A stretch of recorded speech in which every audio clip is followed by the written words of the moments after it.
Ruth, capítulo 1, versos de número 1 a 5. Diz assim a palavra de Deus: Nos dias em que os juízes julgavam, houve fome na terra de Israel. E o homem de Belém de Judá foi morar por algum tempo na terra de Moabe, com a sua mulher e os seus 2 filhos. Este homem se chamava Elimeleque, e a sua mulher se chamava Noemi. Os filhos se chamavam Malom e Quilion. Eram efrateus de Belém de Judá. Foram à terra de Moabe e ficaram ali. Algum tempo depois, Elimeleque, o marido de Noemi, morreu, e ela ficou sozinha com os 2 filhos. Estes casaram com mulheres moabitas. O nome de uma delas era Orfa, e o nome da outra era Ruth, e ficaram ali quase 10 anos. Depois morreram também Malom e Quilion, os 2 filhos de Noemi, e assim ela ficou sozinha, sem os 2 filhos e sem o marido. Senhor nosso Deus, te pedimos que o Senhor fale conosco por meio da tua palavra. Que o Senhor nos instrua, que o Senhor corrija os nossos passos, Senhor. Que o Senhor transforme os nossos corações. É o que te pedimos em nome do Senhor Jesus. Amém. Quando lemos e estudamos as Escrituras, vemos que o nosso Deus é um Deus de aliança. A aliança do Senhor, ela perpassa toda a história bíblica, desde Adão até Cristo. E todos nós estamos inseridos numa aliança. Seja a aliança com Adão, onde todos os homens nascem debaixo e por isso estão sob a maldição da lei de Deus, ou sob a aliança com Cristo. Uma aliança na qual toda a igreja de Deus está inserida. E nessa aliança Deus faz promessas. Promessas de vida eterna juntamente com Cristo, promessas de perdão de pecados, promessas de habitação do Espírito Santo, promessas de sustento e provisão do povo de Deus, promessas de vitória sobre o pecado e o mal e muitas outras promessas. Aqueles que foram de fato resgatados por Cristo estão inseridos numa aliança maravilhosa, na qual Deus promete ser o sustentador do seu povo, na qual Deus promete ser o rei do seu povo e assim prover tudo pelo qual o seu povo precisa neste mundo. Porém, a realidade é que todos nós passamos por períodos difíceis.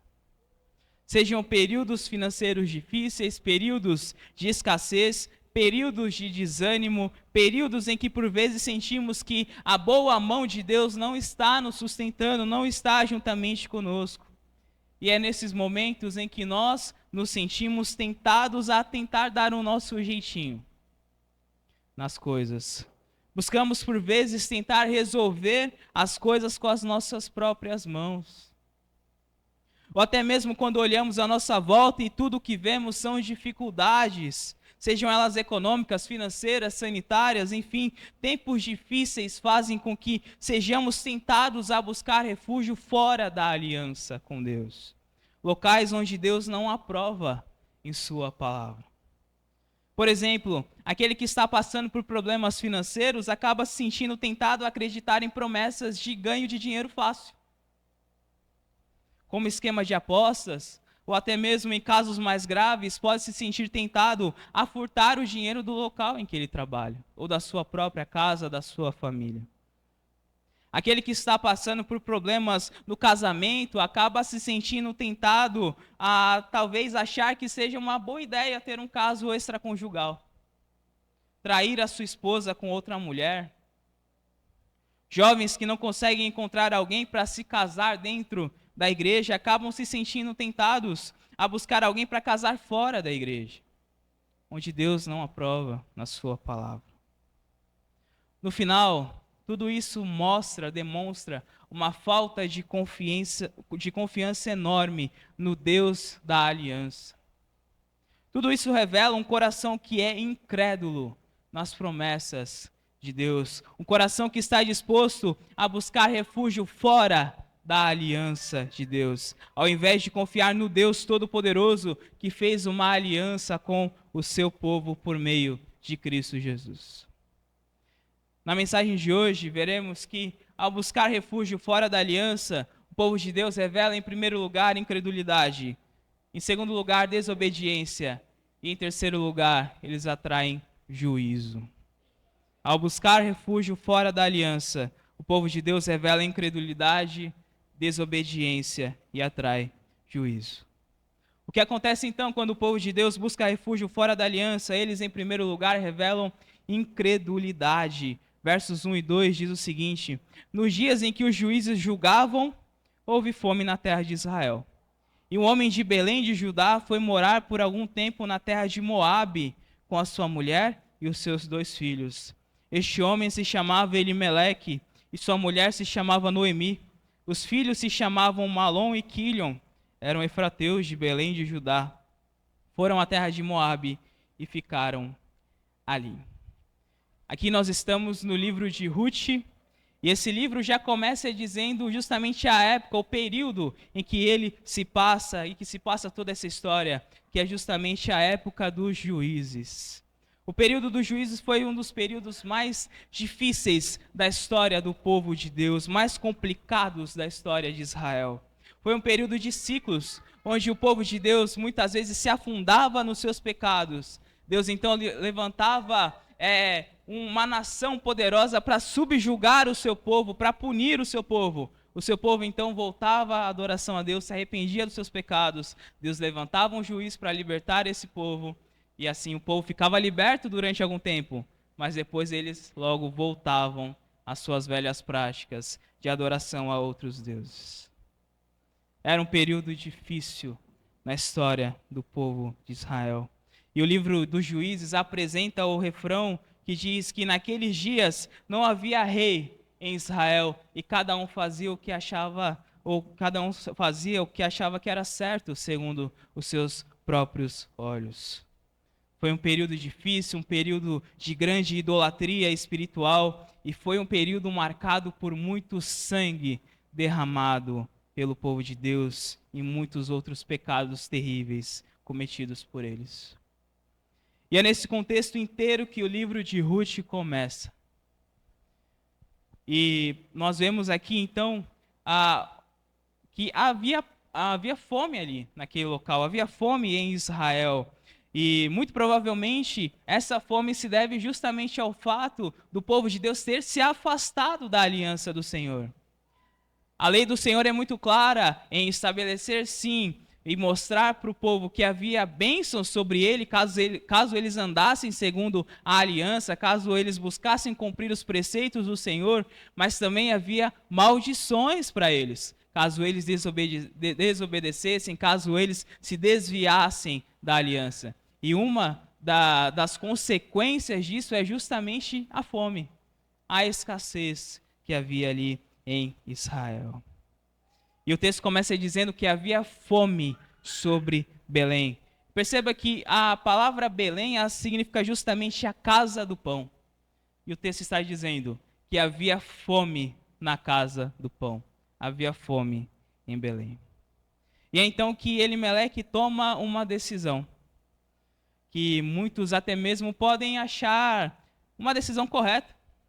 Elimeleque pega a sua família inteira e leva a sua família para morar em Moabe. Talvez muitos de nós olhem para a atitude de Elimeleque e considerem essa atitude como sendo correta. Elimeleque está ali, talvez até mesmo prezando pela sua família, prezando pelo bem deles. Ele queria apenas o bem da sua família. Mas a gente se esquece que Elimeleque estava levando a sua família para o meio de um povo que não adorava a Deus. Para o meio de um povo que não fazia parte da aliança com Deus. Na verdade, os moabitas eram um povo que havia sido amaldiçoado pelo próprio Deus. Porque no passado Moabe não havia ido ao encontro de Israel com pão e água quando eles saíram do Egito. E lá em Números 22 a 24 é também narrada a história de um homem chamado Balaão. Balaão havia sido contratado pelo rei de Moabe para amaldiçoar os israelitas. Então o relacionamento entre Israel e Moabe era um relacionamento muito complicado. Mas isso não impediu que Elimeleque pegasse toda a sua família e levasse para morar ali, juntamente com aquele povo. Aqui, Elimeleque e a sua família demonstram incredulidade no fato de que o Deus de Israel poderia sim fazer com que houvesse pão na casa do pão novamente. Ao invés de Elimeleque e a sua família ficarem ali em Judá e suplicarem ao Senhor, clamando por perdão a Ele por conta dos seus pecados, para que Deus sarasse a sua terra, conforme nós lemos na liturgia, eles decidem sair da terra da aliança, sair do meio do povo da aliança, para ir para o meio de um povo pagão, povo que adorava falsos deuses. Meus irmãos, com certeza nós estamos passando por um período muito difícil, economicamente falando, politicamente falando e etc. E em períodos tão difíceis como esses em que vivemos, com certeza nós podemos nos sentir muito tentados a nos esquecer do fato de que o nosso Deus é um Deus provedor. Podemos nos esquecer do fato de que o nosso Deus é um Deus de aliança e que Ele firmou essa aliança com o seu povo, de que Ele seria o seu Deus, o seu Rei, e de que Ele haveria de prover todo o necessário para o seu povo. Deus não nos chamou para sermos incrédulos, para duvidarmos, mas Deus nos chamou para crermos no seu poder, para crermos que Ele é bom para com o seu povo, para crermos que Ele é poderoso para nos sustentar, não importa quão difícil seja o período no qual nós estamos passando. Deus nos chamou para crermos que Ele é o nosso Rei, e por isso nós devemos depositar toda a nossa confiança nele. Aliás, esse texto de Ruth, ele está cheio de aparentes contradições e ironias. No começo nós vimos que havia fome na casa do pão. E quando nós vemos o nome de Elimeleque, a gente vê uma outra contradição. O nome Elimeleque significa meu Deus é rei. Mas na prática, Elimeleque se comporta como alguém que não confia no seu rei. Que não tem Deus como sendo de fato o seu rei. Veja, esse sinal de incredulidade não é exclusivo de Elimeleque e da sua família, mas nós também podemos manifestar esse mesmo sinal de incredulidade quando nós, que nos chamamos de cristãos, fugimos do arraial do nosso bom pastor. Quando nós, que nos chamamos de cristãos e servos do Rei dos Reis e Senhor dos Senhores, nos esquecemos que Ele é o nosso Senhor e que Ele é o nosso Rei e que Ele é poderoso para nos sustentar. Ao invés de confiarmos no Senhor, tentamos resolver as coisas por meio das nossas próprias mãos. Ao invés da gente acreditar nas promessas do Senhor e perseverar nelas. Isso é sinal de incredulidade. O que acontece então quando o povo de Deus busca refúgio fora da aliança? Eles, em primeiro lugar, revelam incredulidade. E, em segundo lugar, eles revelam desobediência. Versos 13 e 4 diz: algum tempo depois, Elimeleque, o marido de Noemi, morreu. E ela ficou sozinha com os 2 filhos. Estes casaram com mulheres moabitas. O nome de uma delas era Orfa e o nome da outra era Ruth. E ficaram ali quase 10 anos. Veja, a própria saída de Elimeleque, aqui da sua família da terra de Israel, já era sim um sinal claro de desobediência à palavra de Deus. Elimeleque e a sua família deveriam ter ficado em Israel. E deveriam ter se arrependido dos seus pecados juntamente com todo o povo. Mas, para além disso, eles foram para Moabe, um local que havia sido amaldiçoado por Deus, e como se tudo já não estivesse ruim o suficiente, eles ainda deram os seus filhos em casamento para mulheres moabitas. Fora o fato deles terem habitado ali durante 10 anos. 10 anos. Meus irmãos, aqui nós vemos claramente Elimeleque desobedecendo vários aspectos da lei de Deus. Primeiro, Deuteronômio 23, como eu já mencionei várias vezes aqui, onde nós vemos Deus dizendo claramente que o seu povo não deveria ter nenhum tipo de relação com os moabitas, por conta daquilo que eles haviam feito no passado ao não socorrer o povo de Israel. Havia também uma estipulação clara na lei de Deus para que o povo não buscasse nenhum tipo de aliança, nenhum tipo de refúgio com Moabe. E o que Elimeleque está fazendo é justamente o contrário disso. E também há um outro aspecto da lei que está sendo quebrado por Elimeleque e a sua família, que é com relação ao casamento.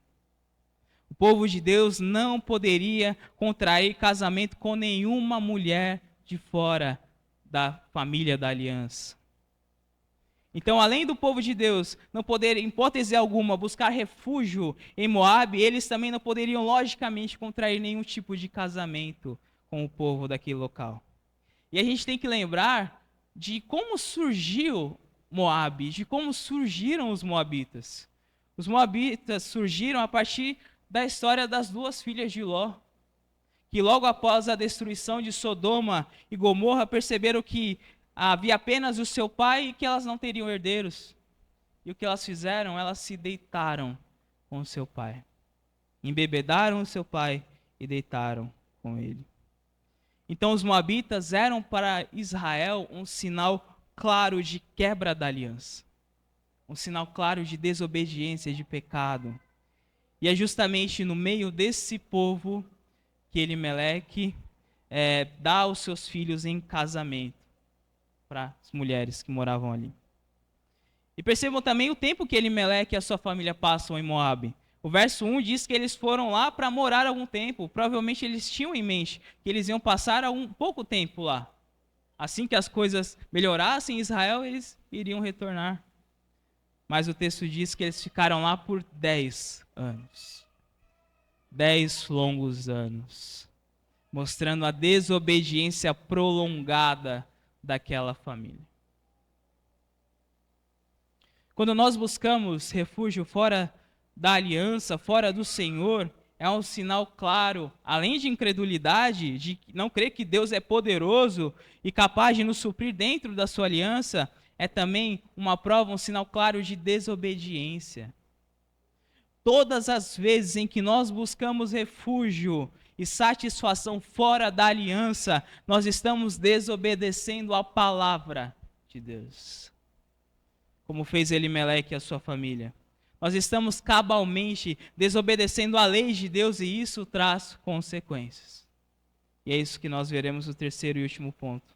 O que acontece então quando o povo de Deus busca aliança, refúgio fora da aliança? Eles em primeiro lugar revelam desobediência, eles em segundo lugar revelam incredulidade, ou ao contrário, né? Eles em primeiro lugar revelam incredulidade, em segundo lugar revelam desobediência, e em terceiro e último lugar, eles atraem juízo para si. Versículo 5 diz: depois morreram também Malom e Quilion, os dois filhos de Noemi, e assim ela ficou sozinha, sem os dois filhos e sem o marido. Aqui o texto termina claramente com uma cena de juízo. Aquilo que deveria ser temporário se tornou a habitação permanente daquela família durante 10 anos. Aquilo que parecia estar dentro do controle de Elimeleque sai do seu controle.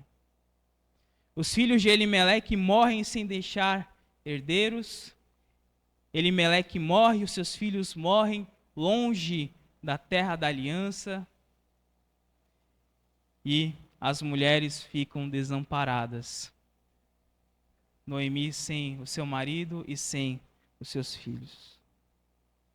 A tentativa de Elimeleque de querer assumir o controle da situação e buscar refúgio fora da aliança com Deus termina em morte. E Noemi termina sem marido e sem filhos numa terra estrangeira. Uma mulher sem marido e sem filhos, longe da sua própria terra, tinha pouco valor naquela época. A chance de algo ruim acontecer com elas era muito grande, muito grande. Tudo isso é sinal de juízo. O juízo de Deus veio sobre aquela família porque eles haviam abandonado a aliança do Senhor. Eles queriam tentar dar um jeitinho ali nas coisas, com as suas próprias mãos, e se esqueceram que Deus é o rei do seu povo. Meus irmãos, percebam uma coisa: não existe posição neutra diante de Deus. Não existe um modo da gente pegar e tentar suspender as nossas obrigações diante de Deus, para tentar dar um jeito nos nossos problemas, sejam eles quais forem.